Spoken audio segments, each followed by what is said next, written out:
रैयत विस्थापित संघर्ष मोर्चा के बैनर तले नियोजन सहित 11 सूत्री मांगों को लेकर शुक्रवार को कुसुंडा एरिया 6 के महाप्रबंधक कार्यालय के समीप सैकड़ों रैयतों ने ढोल नगाड़े के साथ जोरदार प्रदर्शन कर प्रबंधक के खिलाफ जमकर नारेबाजी की।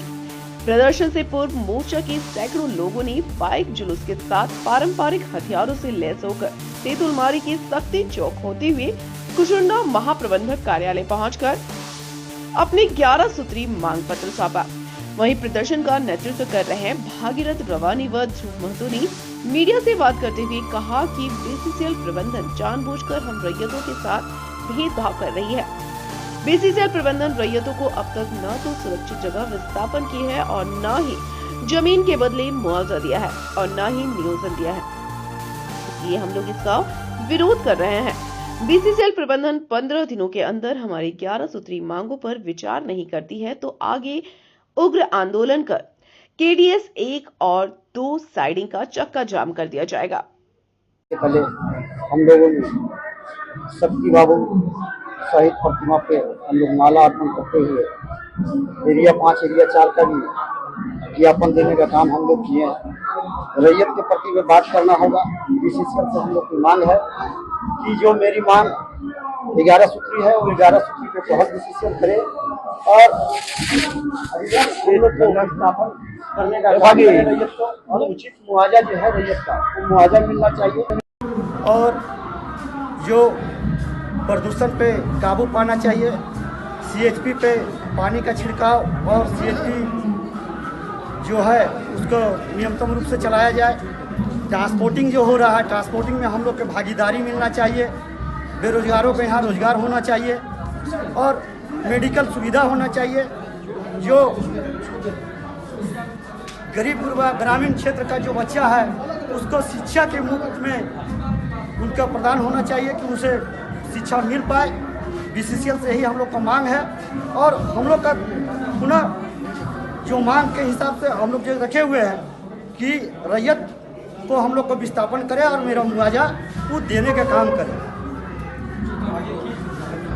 आगे का रणनीति 15 दिन के बाद हम लोगों ने जो अभी मेरा अगुआ साथी ध्रुव महतो ने बोला कि 15 दिन के अंदर में जो हम लोग को मांग को नहीं मानता है तो हम लोग केडीएस 1 और केडीएस 2 का भी चक्का जाम करने का काम करेंगे, ट्रांसपोर्टिंग का और सीएचपी भी जाम हम लोग काम करेंगे। क्या नाम है आपका? मेरा नाम भागीरथ रवानी। एक वर्षों से लगातार मांग पत्र के देते आ रहे हैं मैनेजमेंट को, लेकिन उस पर किसी प्रकार का पहल नहीं की जा रही थी। इसके चलते बीच में चुनाव आ गया, आचार संहिता लग गया, इसलिए हम लोगों को आंदोलन को स्थगित करना पड़ा। ये हम लोग तीसरा स्थगित के बाद हम लोग ये अपना मांग को पुनः रखे हैं। अब अगर ये बीसीसीएल 15 दिनों के भीतर नहीं करती है तो सीएचपी आउटसोर्सिंग या रैक लोड जो हो रहा है केडीएस 1 और केडीएस 2 वो कंप्लीट चक्का जाम कर देंगे। कितना सूत्री मांगों को लेकर 11 सूत्री मांग है हमारा। वो गांव से संबंधित सारा जमीन रैयत से संबंधित मांग है। वो 11 सूत्री मांग है, प्रदूषण है, नियोजन है, मुआवजा है ना, और गांव में जो है मेडिकल कैंप है। ये तमाम मांग को लेकर 11 सूत्री मांग है। ये जुलूस जो है हमारा आज जो है शक्ति के समाधि पर, शक्ति महतो के समाधि स्थल शक्ति चौक तेतुलमारी से हम लोग को हुआ। उसके बाद ऐसे होते हुए सुभाष चौक पर हम लोग सुभाष चंद्र को माल्यार्पण किए। उसके बाद राजीव यादव को माल्यार्पण किए। उसके बाद नेपाल रवानी का माल्यार्पण किए। उसके बाद रसिक हंसदा को माल्यार्पण करते हुए अपने ज्ञापन को सौंपे।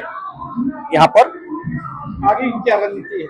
आगे की रणनीति तो बताएं कि 15 दिनों के अंदर बीसीसीएल को हम लोग एक अल्टीमेटम दिए और बीसीसीएल को एक चेतावनी भरा पत्र हम लोग ने दिया कि अगर 15 दिनों के भीतर अगर सकारात्मक पहल हुआ, अगर बीसीसीएल हम लोगों से अगर बात किया जिससे हमारा गांव का हित का बात करेगा तो डेफिनेट है कि आंदोलन रुकेगा, अन्यथा इस आंदोलन का रूपरेखा क्या होगा ये कहना मुश्किल है। क्योंकि हाँ, बहुत सारा पूरा परिचय मेरा हुआ सर ध्रुव महतो, रैयत विस्थापित मोर्चा का हम अध्यक्ष हुए और हम यहाँ का रैयत भी हैं और इस जमीन से प्रभावित भी हैं। मेरा जमीन अतिक्रमण भी बीसीसीएल द्वारा किया गया है।